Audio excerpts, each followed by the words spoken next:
ಮಾಡಿದ್ರು 16,000 ಜನ ಇರ್ತಾರೆ ಅಂತ ಹೇಳಿ. ಅದು ಬಹಳ ಸತ್ಯವಾದಂತಹ ಮಾತು. ಇವತ್ತು ಅನೇಕ ಜನ ಅನೇಕ ಕ್ಷೇತ್ರಗಳಿಗೆ ನೀವೆಲ್ಲ ಭೇಟಿ ಕೊಡ್ತಿರ್ತೇವೆ. ಭೇಟಿ ಕೊಟ್ಟು ಇವತ್ತು ಈಗಿನ ವಾತಾವರಣದಲ್ಲಿ ಆಯಾ ಸಂಪ್ರದಾಯದ ಒಂದೊಂದು ಜಾಗಕ್ಕೆ ಹೋಗ್ತಿರ್ತಾರೆ. ನಮ್ಮ ಸಂಪ್ರದಾಯದಾಗ ನಾವು ಈ ದೇವರಿಗೆ ಹೋಗ್ತೀವಿ, ನಮ್ಮ ಸಮಾಜದ ಗುಡಿಯಾದ ನಾವು ಈ ಕಡೆ ಹೋಗ್ತೀವಿ ಅಂತ ಹೇಳಿ. ಆಗ ಒಂದು ಹೊರಹೊತ್ತು ನೋಡಿದಾಗ ನಮ್ಮ ಮಾತು ಏನಂತ ಕೇಳಿದಾಗ ನಮ್ಮ ತುಮಕೂರಿಗೆ ಸಂಪ್ರದಾಯವೆಲ್ಲ ಸಮಾಜವೆಲ್ಲ ಯಾಕ್ರಿ ಅಂತ ಕೇಳಿದ್ರೆ ಒಂದೊಂದು ಜಾತಿಗೆ ಒಂದೊಂದು ಗುಂಪಿಗೆ ಒಂದೊಂದು ಗುಡಿ ಒಂದು ಗುಂಡಾರಗಳು ಇದ್ದದ್ದಾದರೆ ವಿಶ್ವಾರಾಧ್ಯನ ಕ್ಷೇತ್ರದಲ್ಲಿ ಜಾತಿ ಜನಾಂಗ ಇರುವುದಿಲ್ಲ. ಆದರೆ ಎಲ್ಲಾ ಜಾತಿ ಮುಂದೆ ಎಲ್ಲಿ ನೋಡ್ಬೇಕಂದ್ರೆ ಅದು ತುಂಬಿದ ವಿಶ್ವಾರಾಧ್ಯನ ಕ್ಷೇತ್ರದಲ್ಲಿ ನೋಡುವಂತ ಹೇಳ್ತಿರ್ತೀವಿ. ಎಲ್ಲಾ ಜಾತಿ ಒಂದೊಂದು ಕಡೆ ಹೋದಾಗ ಇಷ್ಟಿಷ್ಟು ಜನ ಸೇರ್ತಾರಪ್ಪ. ಅಷ್ಟು ಜಾತಿ ಬಂದು ನಮ್ಮಲ್ಲಿ ಕರ್ತಾಗ ಅದು ವಿಶ್ವಾರಾಧ್ಯನ ಜಾತ್ರೆ ದೊಡ್ಡ ಜಾತ್ರೆ ಯಾಕೆ ಅಂತ ಹೇಳಿದಾರೆ. ಇಲ್ಲಿ ಯಾರು ಡೆವಲಪ್ ಮಾಡಿಲ್ಲ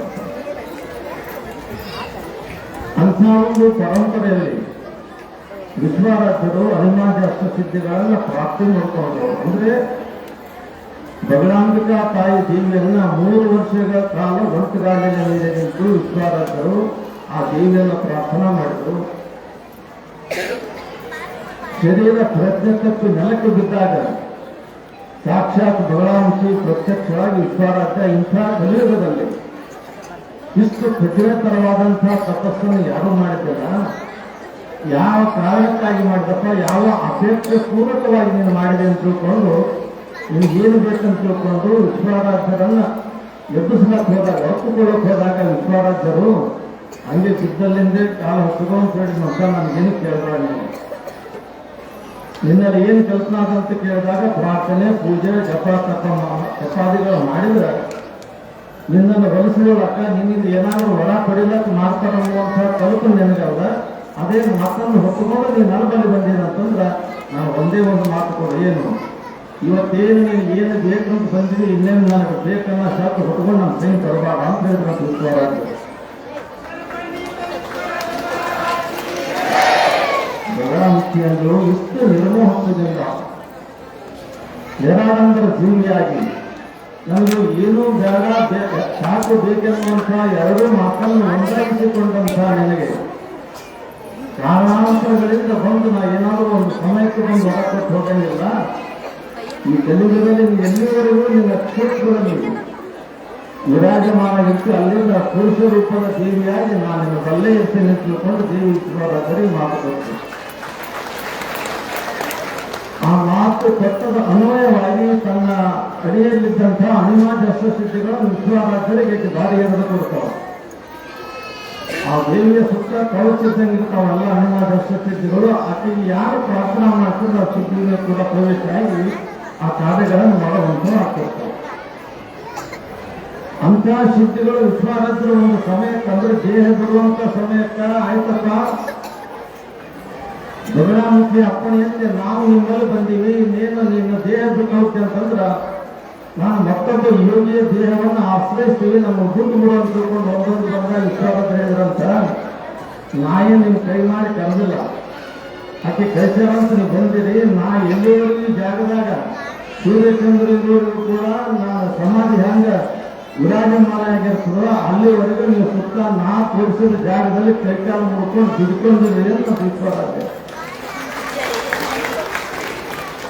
ಆಯ್ತಪ್ಪ ನಮ್ಮ ಜಾಗ ಕೊಡು ಅಂತ ತಿಳ್ಕೊಂಡಂಗ ಇದೇನು ಅನಿವಾರ್ಯ ಸಿದ್ಧಿಗಳಾದ ಸಿದ್ಧಿ ಕಟ್ಟಿ ಸುತ್ತತ್ತು ಆ ಒಂದೊಂದು ಸಿದ್ಧಿಗೊಂದೊಂದು ಜಾಗ ಕೊಟ್ಟು ವಿಶ್ವರಾಜ್ಯ ಜನವಾದ ತಿರುಗಾಡ್ತಿದ್ರು ಸಿದ್ಧಿ ಹೆಸರು ಅನ್ಕೊಂಡು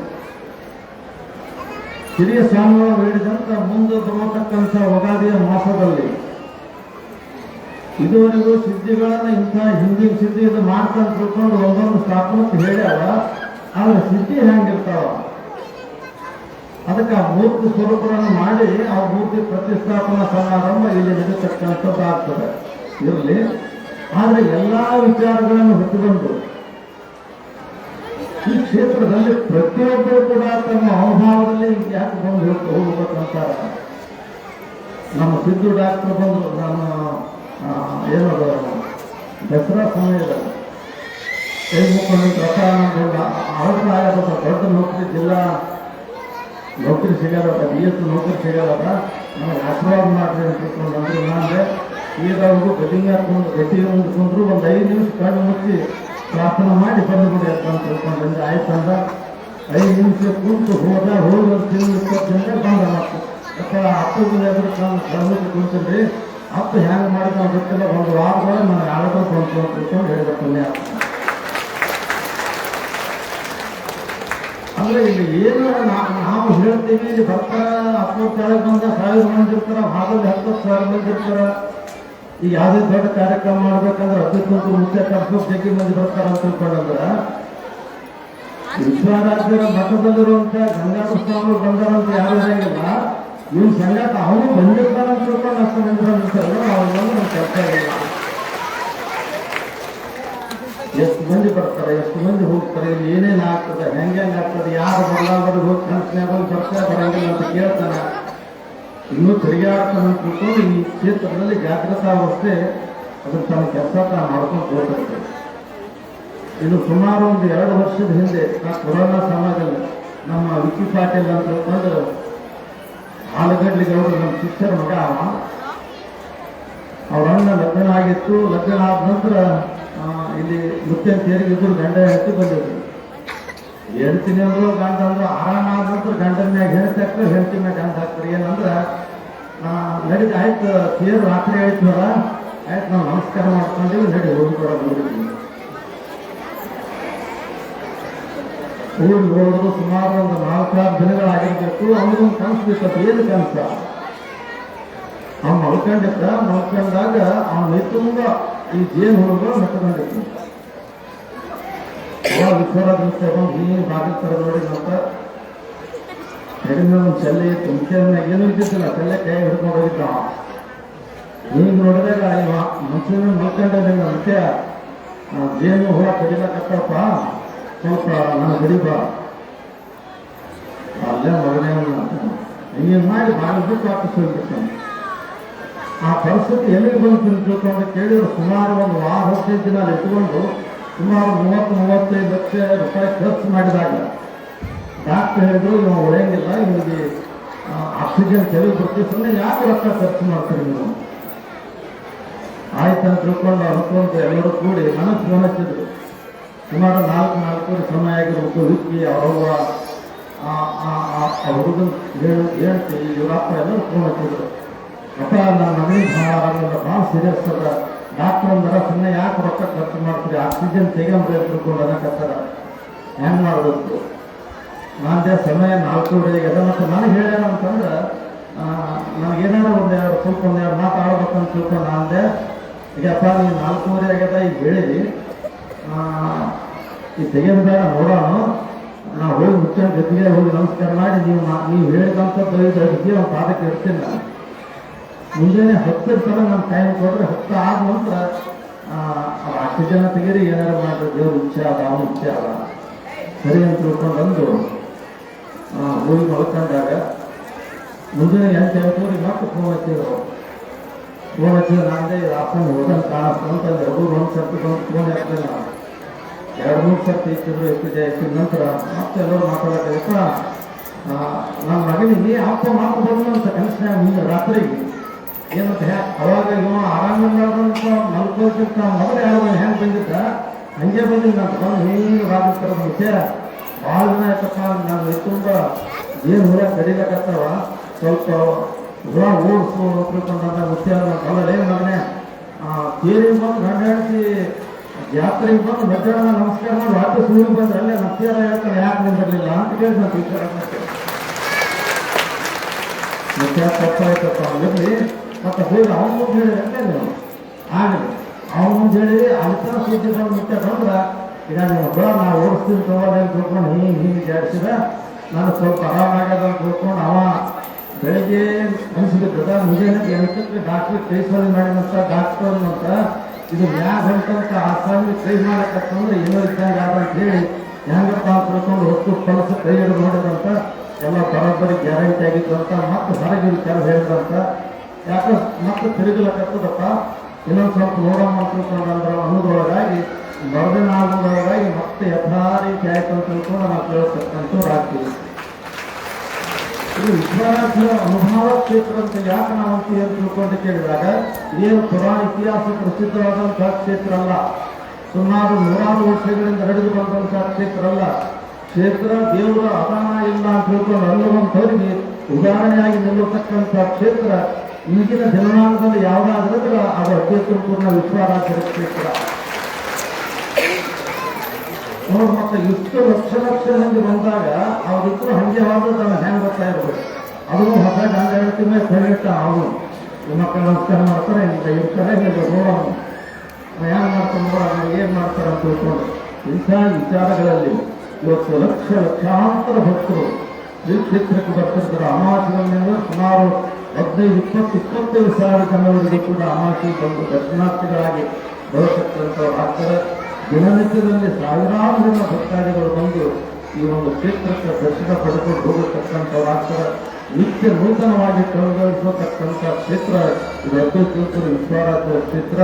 ಅಂತಹ ಒಂದು ಕ್ಷೇತ್ರದಲ್ಲಿ ನೀವೆಲ್ಲರೂ ಕೂಡ ಭಕ್ತರು ಕೂಡಿಕೊಂಡು 71ನೇ ವರ್ಷದ ಜಾತ್ರಾ ಮಹೋತ್ಸವ ಬಹಳ ವೈಭವದಿಂದ ಭಕ್ತಿ ಸಡಗರ ಮಧ್ಯದಲ್ಲಿ ಆ ಮುಖ್ಯನ ತೇರೆಳೆದು ನಂತರ ನಡೆಯುವಂಥ ಹಲವಾರು ಧಾರ್ಮಿಕ ಕಾರ್ಯಕ್ರಮಗಳಲ್ಲಿ ನೀವೆಲ್ಲರೂ ಕೂಡ ಪಾಲ್ಗೊಂಡು ಅದು ಸಾಂಗೋಪಾಂಗವಾಗಿ ಮಾಡಿದ್ದೀರಿ. ಕನಸಿಳಿಸುವ ಕಾರ್ಯಕ್ರಮ ಕೂಡ ಬಹಳ ವೈಭವದಿಂದ ನಡೆಯುವಂಥದ್ದಾಯಿತು. ಇವತ್ತು ತೇರಿಗೆ ಯಾವಾಗಲೂ ಬದಲಾವಣೆ ಇದ್ರು ಹೊಸದಾಗಿ ಬಂದು ಇವತ್ತು ಕನಸಿಳಿಸೋದು ನೋಡಿದ್ರು ಅಂದ್ರೆ ಜಾತ್ರೆ ಮಾನ್ಯ ಆಯ್ತು ಇವತ್ತಾಯ್ತಪ್ಪ ಅನ್ನುವಂಥ ವಿಚಾರ ಇವತ್ತಿನ ವಾತಾವರಣ ನೋಡಿದಾಗ ಆರ್ಥೈಸಿಕೊಳ್ಳತಕ್ಕಂಥ ಇಂಥ ಒಂದು ಶುಭ ಪ್ರಸಂಗದಲ್ಲಿ ನೀವೆಲ್ಲರೂ ಕೂಡ ಉಪಸ್ಥಿತರಿದ್ದು ವಿಶ್ವರಾಜ್ಯದ ದರ್ಶನ ಪಡ್ಕೊಂಡ್ರಿ, ಪ್ರಸಾದ ಸ್ವೀಕಾರ ಮಾಡಿ, ಪ್ರಸಾದ ಕಿಡಿಸ್ಬೇಡ್ರಿ. ಯಾಕಂತಂದ್ರೆ ಎಲ್ಲ ಜೀವ ಜಂತುಗಳಲ್ಲಿ ಪ್ರಸಾದಕ್ಕೆ ಮೋಕ್ಷ ಕೊಡೋರು ಯಾರಂದ್ರೆ ಮನುಷ್ಯ ಜನ್ಮ ಆಗ್ಬೇಕಾರೆ. ಇದು ದಾಸೋಹವಾದಂಥ ಸಂದರ್ಭದಲ್ಲಿ ದಾಸೋಹ ನೀಡುವಂತ ಹೇಳಿದ್ರು ನಾವು.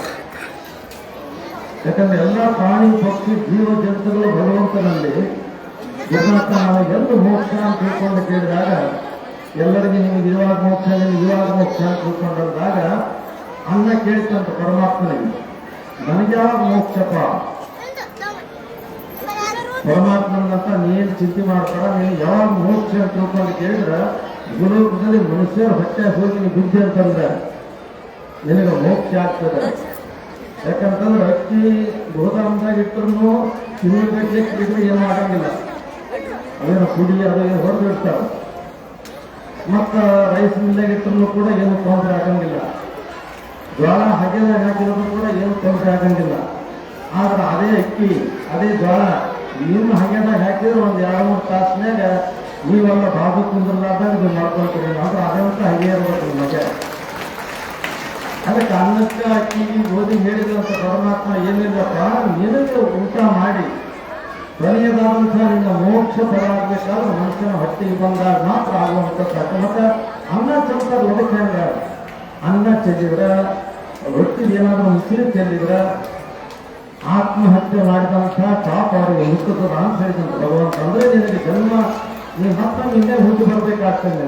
ಅಂಥ ಅವಸ್ಥೆ ಸ್ವತಃ ಮನುಷ್ಯರು ನೀವು ತಂದು ಕೊಡ್ತಾರೆ. ಅದಕ್ಕಾಗಿ ಹೇಳುವಂಥ ತಾತ್ಪರ್ಯ ಏನಂತ ಕೇಳಿದಾಗ ಅನ್ನಕ್ಕೆ ಮೋಕ್ಷ ಕೊಡತಕ್ಕಂಥ ಪರಮ ಪದ ಅದು ಯಾರಲ್ಲಿ ಅಂತ ಕೇಳಿದಾಗ ಮನುಷ್ಯ ಜೀವಿಗಳಲ್ಲಿ ಅದಿರತಕ್ಕಂಥದ್ದಾಗ್ತದೆ. ಅಂತಹ ಒಂದು ವಿಚಾರವನ್ನು ನೀವೆಲ್ಲರೂ ಕೂಡ ಪ್ರಸಾದವೇ ಪರಮಜ್ಞಾನ, ಪ್ರಸಾದವೇ ಪರಾತ್ಪರ, ಪ್ರಸಾದ ಲಿಂಗ, ಪ್ರಸಾದ ಗುರು, ಪ್ರಸಾದ ಜಂಗಮ ಅಷ್ಟೇ ಅಲ್ಲ, ಎಲ್ಲೆಲ್ಲಿ ಕ್ಷೇತ್ರದಲ್ಲಿ ಸಿಗತಕ್ಕಂಥ ಪ್ರಸಾದ ಸೋಮೇಶ್ವರಲಿಂಗದ ಪ್ರಸನ್ನತೆ ಪ್ರಸಾದ ಅಂತಕೊಂಡು ಹೇಳ್ತಾರ. ಅಂತಹ ಪ್ರಸಾದ ಮಹತ್ವಕ್ಕೆ ನಾವು ಶರಣ ಅಂತಕೊಂಡು ಹೇಳುವಂಥವ್ರಾಗ್ತಾರೆ. ಪ್ರಸಾದ ದೊಡ್ಡದು, ಒಂದನೇದು ಪ್ರಸಾದ ಕೆಲವು. ಎರಡನೇದು ಏನಂತ ಕೇಳಿದ್ರೆ ಮಕ್ಕಳ ಕೈಯಾಗ ಮೊಬೈಲ್ ಕೊಡಬಾರ್ದು. ಮಕ್ಕಳ ಕೈಯಲ್ಲಿ ಸಣ್ಣ ಮಕ್ಕಳ ಕೈಯಾಗ ಮೊಬೈಲ್ ಕೊಡಬಾರ್ದು.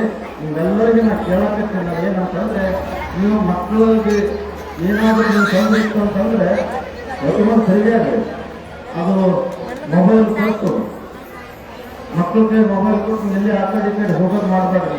ಯಾಕಂದ್ರೆ ಬಡಬರ್ತ ಏನಂತಂದ್ರೆ ಬೆಳ್ಕೊಂಡು ನಿಮ್ಮ ಮಗ ಹುಚ್ಚ ಆಗ್ತಾರೆ. ಅದಕ್ಕಾಗಿ ಮಕ್ಕಳ ಆರೋಗ್ಯ ನೀವು ಕಾಯ್ಕೊಂಡು ಹೋಗ್ಬೇಕು. ನಿಮ್ಮ ಮಗ ಸದೃಢವಾಗಿರ್ಬೇಕು, ನಿಮ್ಮ ಮಗಳು ಸದೃಢಿಯಾಗಿರ್ಬೇಕಂತಂದ್ರೆ ಮೊಬೈಲ್ನಿಂದ ದೂರ ಬಿಡ್ರಿ. ಅಂದಾಗ ಮಾತ್ರ ನಿಮ್ಮ ಮಕ್ಕಳು ಒಂದು ಒಳ್ಳೆಯ ರೀತಿಯಿಂದ ಜೀವನ ಸಾಗಿಸತಕ್ಕಂಥವ್ರು ಆಗ್ತಾರೆ ಅಂತ ತಿಳಿಸುತ್ತ ಈ ಒಂದು ಶುಭ ಪ್ರಸಂಗದಲ್ಲಿ ಉಪಸ್ಥಿತರಿದ್ದು ಈ ಕ್ಷೇತ್ರದಲ್ಲಿ ನಡೆಯತಕ್ಕಂಥ ಹಲವಾರು ಧಾರ್ಮಿಕ ಕಾರ್ಯಕ್ರಮಗಳಲ್ಲಿ ನೀವೆಲ್ಲರೂ ಕೂಡ ಪಾಲ್ಗೊಂಡು ಪುನೀತರಾಗಿದ್ದೀರಿ ಎನ್ನುವಂಥ ವಿಚಾರ ತಿಳಿಸುತ್ತ ಪೂಜ್ಯ ಕಿರಿಯ ಸ್ವಾಮಿಗಳು ಹೇಳಿದಂತೆ ಮುಂಬರುವ ಮಾರ್ಚ್ 21, 22, 23, 21ನೇ ತಾರೀಕಿನ ದಿನ ಶನಿವಾರ, 22ನೇ ತಾರೀಕು ರವಿವಾರ ಮತ್ತು 23ನೇ ತಾರೀಕಿನ ದಿನ ಸೋಮವಾರ ದಿವಸ 9:17 ಹನುಮಾನ್ ಅಷ್ಟಸಿದ್ಧಿಗಳ ಮೂರ್ತಿ ಅದು ಶ್ರೀ ಜಗದ್ಗುರು ಕಾಶಿ ಶನಿದೇವರ ಒಂದು ಅಮೃತಾಸ್ತ್ರದಿಂದ ಅದು ಪ್ರತಿಷ್ಠಾಪನೆಗೊಳ್ಳತಕ್ಕಂಥದ್ದಾಗ್ತದೆ.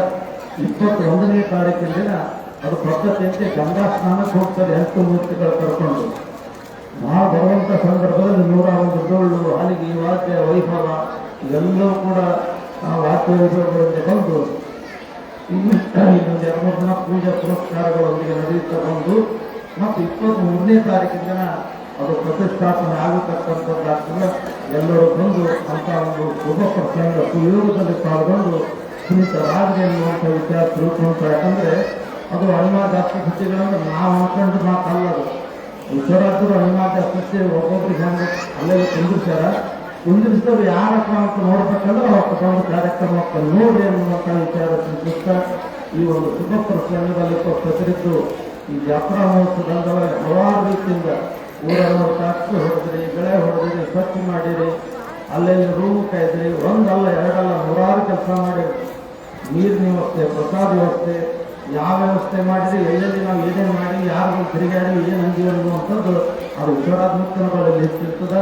ನೀವು ಮಾಡಿದ ಕೆಲಸಕ್ಕೆ ನಾನೇನು ಹೋಗಬೇಕಾದಂಥದ್ದಲ್ಲ, ಅದು ವಿಶ್ವರಾತ್ಮನ ಕೃಪೆಗೆ ಪಾತ್ರರಾಗತಕ್ಕಂಥ ಒಂದು ಸುಯೋಗ ಅಂತ ತಿಳ್ಕೊಂಡು ನಿಮ್ಮೆಲ್ಲರಿಗೂ ಹೇಳುತ್ತಾ ಈ ಒಂದು ಕಾರ್ಯಕ್ರಮದಲ್ಲಿ ಪಾಲ್ಗೊಂಡಂಥ ಎಲ್ಲರೂ ವಿಶ್ವರಾಜರು ಬದಲಾವಣೆ ತಾಯಿ ಆಯುಷ್ಯ ಕೊಡಲಿ, ಆರೋಗ್ಯ ಕೊಡಲಿ, ಸಕಲ ಸಂಪತ್ತೆಲ್ಲವನ್ನೂ ಕೂಡ ಕೊಟ್ಟು ಪ್ರಗತಿ ಕಾಪಾಡಲಿ ಅಂತ ತಿಳ್ಕೊಂಡು ನಿಮ್ಮೆಲ್ಲರ ವತಿಯಿಂದ ಪುಣ್ಯಾತ್ಮರಲ್ಲಿ ಪ್ರಾರ್ಥಿಸಿಕೊಂಡು ನನ್ನ ವಿಷಯಕ್ಕೆ ಮಂಗಳ ಕೋರಬೇಕು.